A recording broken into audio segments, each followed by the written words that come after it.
All right, so let's just continue on with Brendan Dassey's March 1st statement. So they're already in the sheriff's department. They're sitting in the interview room where they're videotaping the interview. And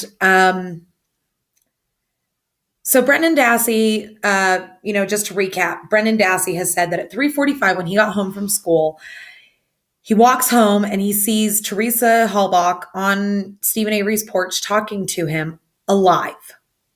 This is very different from the statement that he will give a little later in the interview that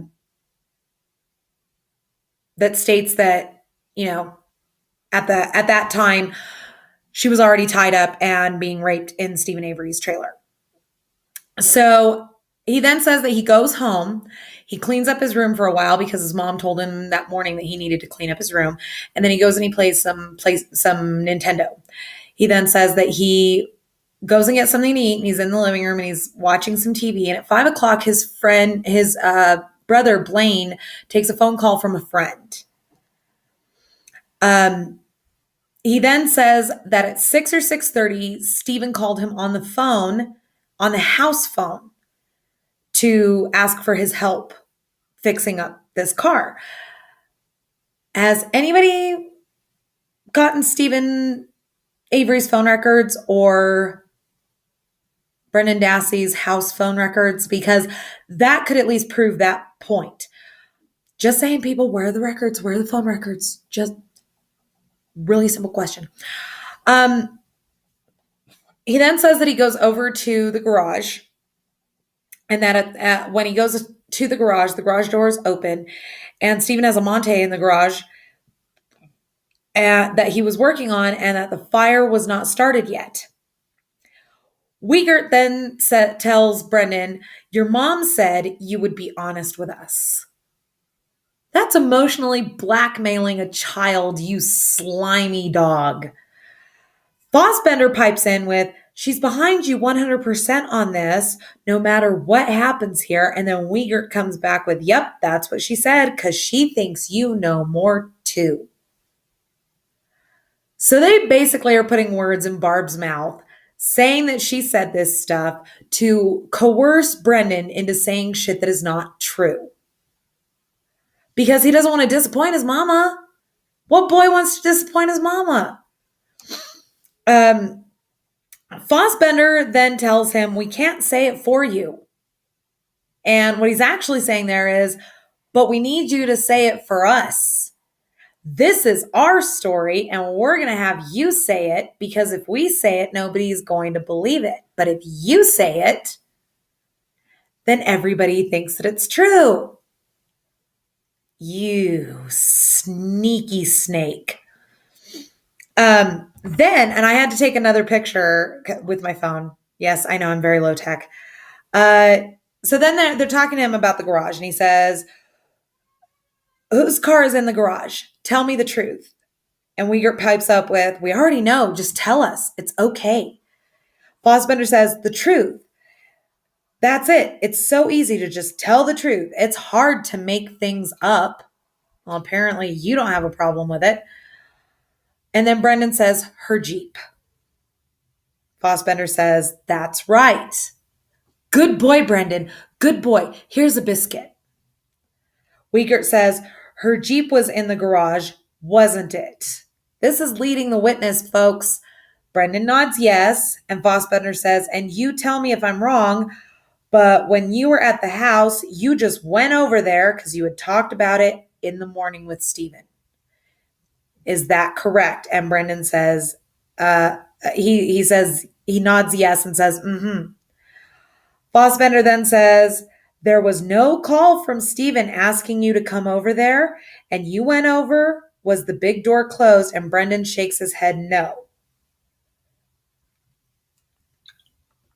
He just took Brendan's entire statement, broke it down line by line, and he led Brendan into saying the opposite of that.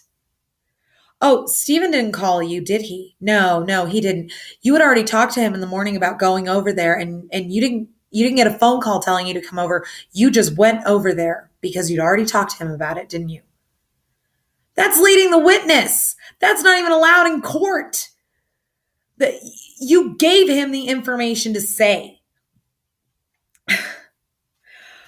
So Brendan says that when he went over, the garage door was open. The big door was open. Why would the big door be open if there is a dead body in there? I know you're on your family's property. You're on your family compound. But why would the big door be open if you had a dead body in the back of a dead woman's car? That doesn't make any sense. Brendan then says that, after he goes through and he describes, how she was tied up and there was a stab wound in her midsection somewhere, that they put her body on a creeper to take her to the fire pit. Why would they put her body on a creeper? A creeper rolls on wheels. The fire pit was out in the yard. That wouldn't make any sense. It's easier to just pick her up and carry her. But since the creeper has been brought up, anybody test the fucking creeper for DNA? Is that anywhere? I'll read the rest of the DNA analysis report and let you know.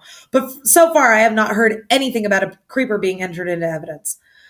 Fossbender then says, I don't know what it looks like when someone's stabbed. Tell me, Brendan. Tell me what it looks like when somebody's stabbed. You're a fucking officer of the law. How do you not know what it looks like when somebody's fucking stabbed?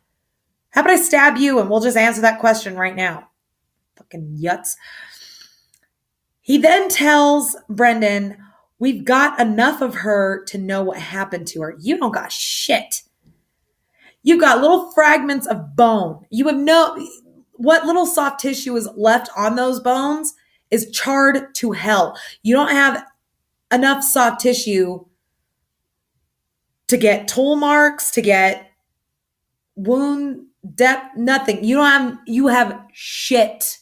And you knew it, and you lied to this child to coerce him into saying what you wanted. They then ask him, how do you know she was dead when you went into the garage? How do you know? Come on, tell us. We already know how you know, Brendan. Tell us how you know she was dead. All of a sudden he says, well, I was outside riding my bike. I could hear it. And then they ask him, hear what? And he says, screaming. Okay, so let's break this down real quick, folks. Let's break this down. Let's go through this. Yes, I have handwritten notes. I'm old school. Let's break this down. He went into that interview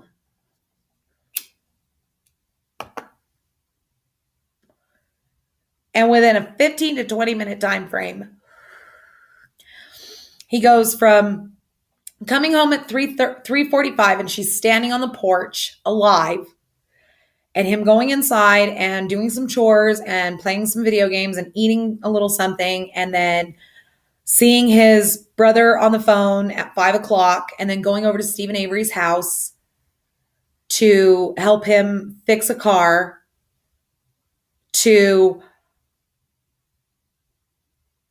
I know she was dead before I went over to his house at 6:30 because I could hear her screaming. What 16-year-old child doesn't go immediately to their house phone and call their mother, who's out of the house, and tell her, hey, Mom, I'm hearing a lot of screaming coming from Steve's trailer. I need help.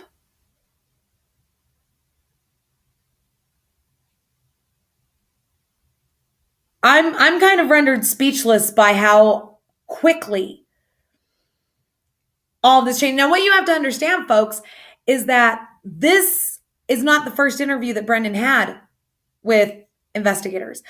This is about the third one. Actually, it's the fourth within a very short time frame. Okay. Each of these interviews lasts a long time. And so by this time, he's just sick and tired of it. He's willing to tell them whatever the fuck they want to hear so they go away. They keep bothering him. They keep going to his school and taking him out. We are going to discuss this a little bit further in the very next video, along with the lovely new interview by Miss Jody with Nancy Grace in the very next video. Thank you for watching.